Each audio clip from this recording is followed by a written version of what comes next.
বাংলাদেশের অন্তর্বর্তীকালীন সরকারের প্রধান উপদেষ্টা অধ্যাপক ডক্টর মোহাম্মদ ইউনূসের সঙ্গে বৈঠক করেছেন মার্কিন প্রেসিডেন্ট জো বাইডেন।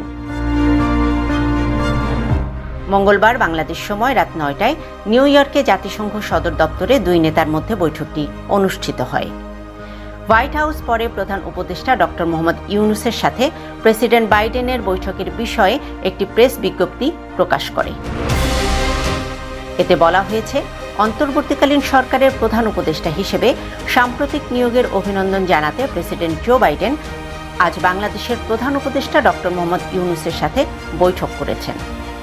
এতে আরও বলা হয়েছে, উভয় নেতা যুক্তরাষ্ট্র এবং বাংলাদেশের মধ্যে ঘনিষ্ঠ অংশীদারিত্বের বিষয়টি নিশ্চিত করেছেন,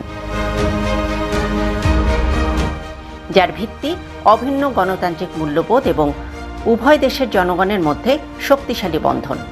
বিজ্ঞপ্তিতে বলা হয়েছে, প্রেসিডেন্ট বাইডেন দুই সরকারের মধ্যে আরও সম্পৃক্ততাকে স্বাগত জানিয়েছেন এবং বাংলাদেশের নতুন সংস্কার এজেন্ডা বাস্তবায়নে অব্যাহত মার্কিন সমর্থনের কথা জানিয়েছেন।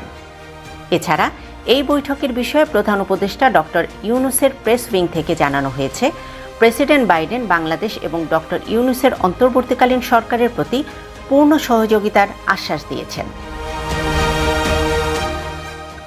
জো বাইডেন বলেছেন, দেশের জন্য যদি ছাত্ররা এভাবে ত্যাগ স্বীকার করতে পারে তাহলে তাদের দেশের জন্য আরও কিছু করা উচিত। এছাড়া গণ অভ্যুত্থানের সময় শিক্ষার্থীরা যেসব দেয়ালচিত্র এঁকেছিল সেসবের ছবি সংবলিত দ্য আর্ট অব ট্রায়াম্ফ নামের একটি বই প্রেসিডেন্ট বাইডেনকে উপহার দেন প্রধান উপদেষ্টা।